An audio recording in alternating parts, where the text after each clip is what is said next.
Of killings was कि ये सिर्फ एक टेररिस्ट एक्ट नहीं बल्कि एक कम्युनल एक्ट था। एक कम्युनिटी के लोगों को टारगेट किया गया। The resolution is a reflection of people of Jammu and Kashmir from every nook and corner.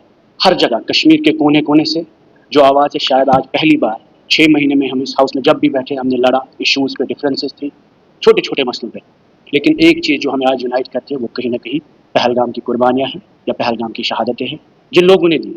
They have brought us together on the same page all of us. मैं सिर्फ इतना कहूँगा सर कि पहलगाम के लोग जो वहाँ पे मरे उन्हें शहीदों का दर्जा मिले। उसके साथ साथ एक बहुत बड़ी चीज़ जो हमने पहली बार कश्मीर में दी, चाहे पुलवामा हुआ, चाहे मुंबई का अटैक हुआ, चाहे कारगिल हुआ, कभी भी Kashmiris and country has never मोर्न together. हमने कभी भी 30 साल की वायलेंस में मातम एक साथ नहीं किया, लेकिन आज पहली बार कश्मीर पूरे मुल्क के साथ मातम कर रहा है। चाहे जामे मस्जिद में मीर वाइज की आवाज़ सुने आप, वो इस रेजोल्यूशन की तायद करता है। लाल चौक में महबूब जी ने पहला प्रोटेस्ट किया, वो इस रेजोल्यूशन की तायद करता है। उमर साहब ने ऑल पार्टी मीटिंग की, गर्ज ये था कि हम मुल्क के साथ हैं, कौम के साथ हैं। कल सुनील शर्मा साहब ने, बीजेपी की जो लीडर ऑफ अपोजिशन है, उन्होंने कहा कि कश्मीरियों का जो रिस्पॉन्स था कहीं ना कहीं उसको मुल्क में एक्नॉलेज किया जाता है। मैं सर ये कहूँगा कि हर मुल्क की आजमाइश होती है, हर मुल्क की, किसी भी कौम की आजमाइश जीत या खुशी में नहीं की जाती। हर मुल्क की आजमाइश या हर मुल्क की जो टेस्टिंग टाइम्स होते हैं, शायद इस मुल्क के लिए पहलगाम एक बहुत बड़ा टेस्टिंग टाइम था और पूरे मुल्क की आज हिंदुस्तान की आजमाइश हो रही थी। और हिंदुस्तान के हिंदू ने जो सब्र किया पूरे मुल्क में, because the objective of attack was communal, the objective of attack was target killing of Hindus. कहीं ना कहीं Hindus across India has shown patience, उसको भी हम एक्नॉलेज करेंगे।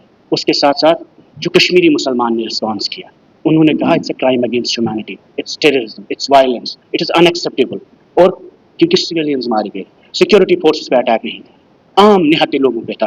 मैं ये कहूँगा सर कि शायद एक कौम की आजमाइश होती है कि वो क्राइसिस में कैसे डील करे, और क्राइसिस में पूरे मुल्क ने ऐसे बिहेव किया कि कहीं ना कहीं हमें लगा हम एक कौम की तरह बिहेव कर रहे हैं, सब्र से बिहेव करने की कोशिश कर रहे हैं, ताकि जिन लोगों ने यह अटैक किया, जिसका गर्ज था मुल्क में राइट्स उठी, हिंदू मुसलमान तनाव बढ़े, शायद उसको कामयाब नहीं करने दिया। बाकी से मैं सभी लोगों को एक बार फिर गुजारिश करूंगा जो पहलगाम में मरे उन्हें शहीदों का दर्जा मिले, और उसके साथ साथ जो कश्मीर में कुछ सख्तियाँ हुई है, जैसे कई लोगों के घर उजाड़े गए, उनसे भी एलिनेशन बढ़ता है। जब आप टेररिज्म को ख़त्म करने की बात करते हैं, आपने 30 साल टेररिस्ट मारे, but every time you kill a terrorist, you also do not end terrorism. The only time there is an action against terrorism is this moment when the people of Jammu and Kashmir have rejected violence. Shukriya.